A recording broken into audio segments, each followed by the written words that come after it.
Üdv! Üdv, Chelsea, ő itt az anyám. Anya, ő Chelsea. örvendek. Hasonlóképpen. Üdv újra az államokban. Köszönöm. Hol is voltam? Charlie említette, hogy Toszkánában él. Figyelj, Chelsea, de amikor iszom, kitalálok történeteket, akkor a Pierre beszél belőlem. Milyen szép eljegyzési gyűrű. Köszönöm. És a vőlegénye tud erről? Ő itt a vőlegényem.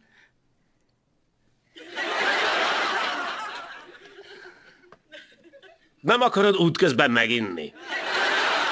Nem mesélted el az anyádnak? Ha nem tőle veszem a házat, azt sem tudná, hogy hol élek.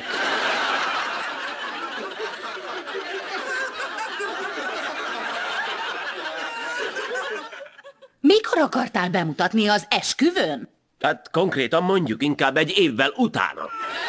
Szégyeld magad, annyira sajnálom. Ugyan kedvese, már hozzászoktam. Azért egy telefon jól esett volna. Örülök, hogy találkoztunk. Elnézést.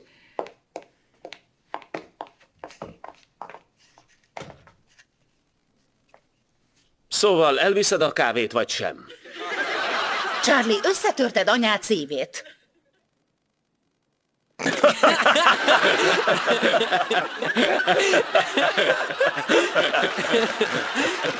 Ez jó volt. Mi olyan vicces? Semmi, elég volt, srácok. Mi a fene van veled? Semmi, olyan vagyok, mint máskor.